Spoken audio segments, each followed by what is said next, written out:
Hello students, BA first year economics paper first में आज हमारा टॉपिक है causes for operation of law of diminishing utility, यानी कि ह्रासमान तुष्टिगुण नियम लागू होने के कारण। प्रोफेसर वोल्डिंग ने दो कारण बताए हैं जिनकी वजह से ह्रासमान तुष्टिगुण नियम लागू होता है। नंबर फर्स्ट है individual wants can be satisfied, यानी कि प्रत्येक आवश्यकता विशेष की पूर्ण रूप से संतुष्टि की जा सकती है। सुनिए इसमें, इसलिए किसी भी वस्तु के लिए हमारी आवश्यकता कितनी भी तीव्र क्यों न हो, उस वस्तु के उपभोग से संतुष्ट किया जा सकता है। यही कारण है कि जैसे जैसे हम किसी वस्तु की अतिरिक्त इकाइयों का उपभोग करते जाते हैं, वैसे वैसे उसकी अगली इकाइयों से मिलने वाला तुष्टिगुण क्रमशः घटता जाता है। नंबर सेकंड है कोमोडिटीज़ आर नॉट परफेक्ट सब्स्टिट्यूट्स, यानी कि वस्तुएं पूर्ण स्थानापन्न नहीं होती। सीमांत तुष्टिगुण नियम लागू होने का दूसरा प्रमुख कारण यह है कि वस्तुएं पूर्ण रूप से एक दूसरे के स्थान पर प्रयोग करने योग्य नहीं होती तथा उनका उचित अनुपात में ही उपयोग किया जाता है। उदाहरणार्थ, यदि हम रोटी और दाल को लें तो पूर्ण संतुष्टि के लिए इन दोनों वस्तुओं का उपभोग उचित अनुपात में करना होगा।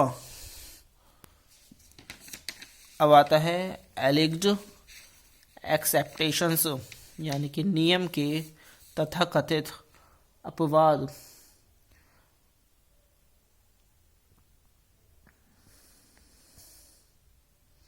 कुछ विद्वानों ने इस नियम के निम्नलिखित अपवादों का उल्लेख किया है।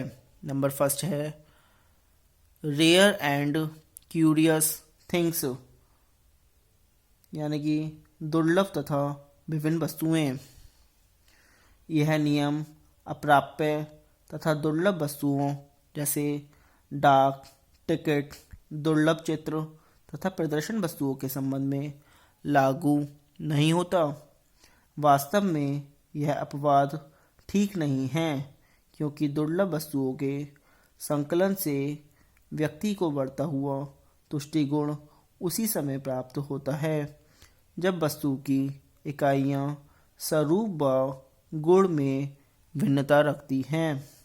जैसे टिकट संग्रह करने वाले व्यक्ति को एक ही मूल्य के, एक ही देश के एक जैसे बहुत से टिकट दिए जाएं तो उसे घटता हुआ तुष्टिगुण प्राप्त होगा, क्योंकि वह व्यक्ति विभिन्न प्रकार के डाक टिकटों के सेट के संग्रह में विशेष रुचि रखता है।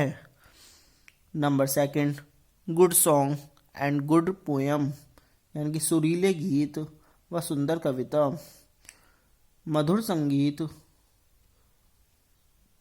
और रसपूर्ण कविता के संबंध में यह नियम कार्यशील नहीं होता, क्योंकि इनको बार बार सुनकर अधिक आनंद मिलता है। परंतु यह अपवाद भी उचित नहीं है, क्योंकि मानव की ग्रहण शक्ति सीमित होने के बाद संगीत कितना ही मधुर व कितना ही आनंददायक क्यों न हो, यदि वह संगीत अथवा कविता बार बार सुनाई गई तो एक सीमा के बाद सीमांत तुष्टिगुण ह्रास नियम क्रियाशील होने लगता है।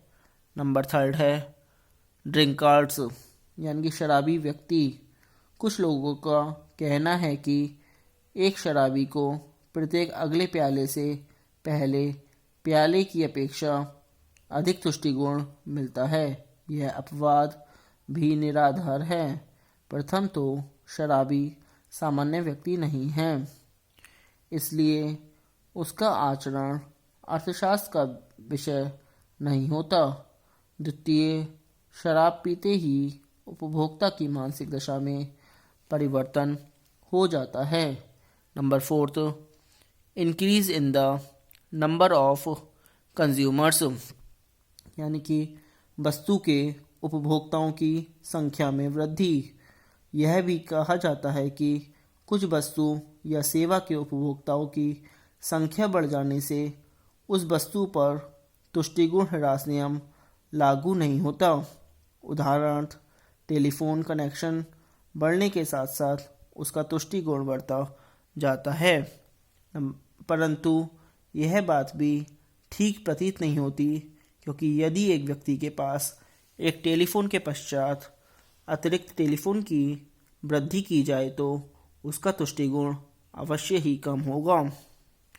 Number fifth, fashion demonstration etcetera, यानी कि फैशन दिखावटी उपभोग आदि। फैशन दिखावटी सामानों के उपभोग करने पर यह नियम क्रियाशील नहीं होता। यह अपवाद भी वास्तविक नहीं है, क्योंकि फैशन तथा दिखावटी वस्तुओं का मोह रखने वाले व्यक्ति साधारण तथा विरले ही होते हैं, जिनका अर्थशास्त्र में अध्ययन ही नहीं किया जाता। इसके अतिरिक्त दिखावटी सामानों के लिए कोई एक वस्तु नहीं, एक साथ कई की आवश्यकता रहती है, जबकि हम इस नियम के अंतर्गत एक वस्तु अथवा वस्तुओं के एक समूह का विचार करते हैं और वह भी गुण और मात्रा में एक जैसा हो। नंबर 6 है लस्ट फॉर मनी, यानी कि धन संचय की प्रवृत्ति। यह कहा जाता है कि यह नियम धन पर लागू नहीं होता, क्योंकि धन एक ऐसी वस्तु है जिसकी मात्रा में चाहे कितनी वृद्धि हो जाए, किंतु फिर भी धन की अंतिम इकाई तुष्टि गुण में कुछ न कुछ अवश्य वृद्धि करती है।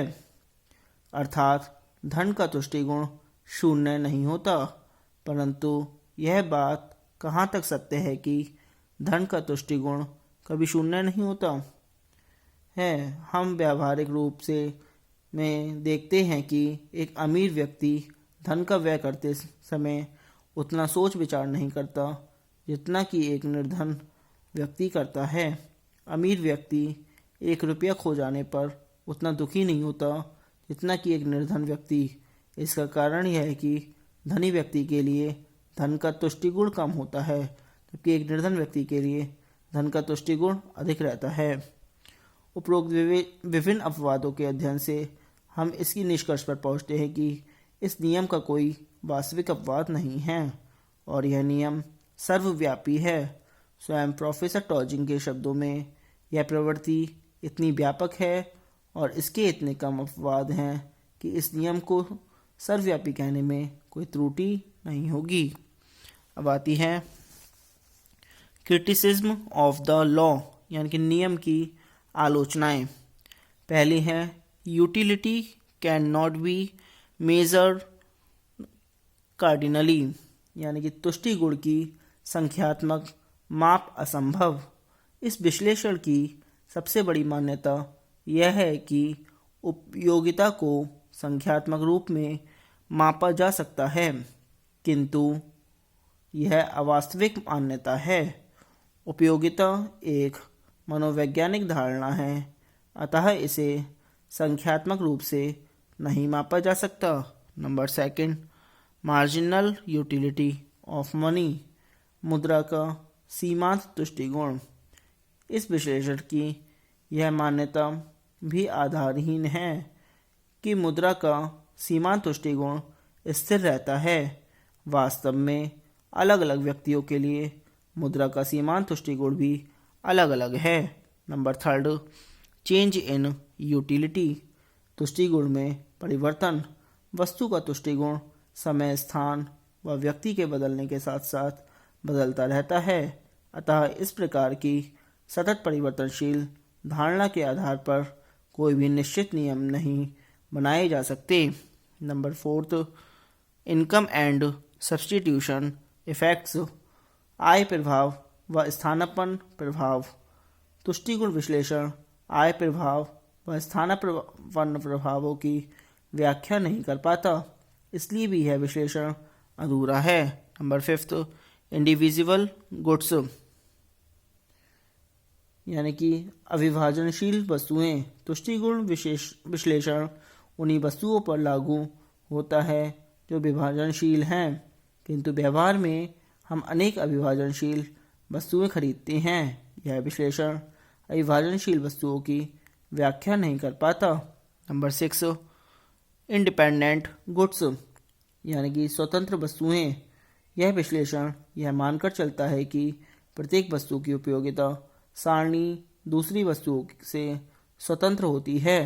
इस प्रकार यह विश्लेषण स्वतंत्र वस्तुओं की तो व्याख्या कर देता है, किंतु यह विश्लेषण संबंधी वस्तुओं जैसे स्थानापन्न और पूरक वस्तुओं को नहीं समझ पाता। नंबर 7, गिफिन पैराडॉक्स, गिफिन का विरोधाभास। कई बार वस्तु की कीमत घटने पर भी उपभोक्ता उसकी अधिक मात्रा नहीं खरीदता, बल्कि उसकी खरीद घटा देता है। इन्हें गिफिन वस्तुएं कहा जाता है। तुष्टिगुण विश्लेषण गिफिन वस्तुओं की कोई संतोषजनक व्याख्या प्रस्तुत नहीं कर सका है। आगे देखिए, अब आता है इम्पोर्टेंस ऑफ द लॉ, नियम का महत्व। इसमें फर्स्ट पॉइंट है theoretical importance of the law यानी कि नियम का सैद्धांतिक महत्व।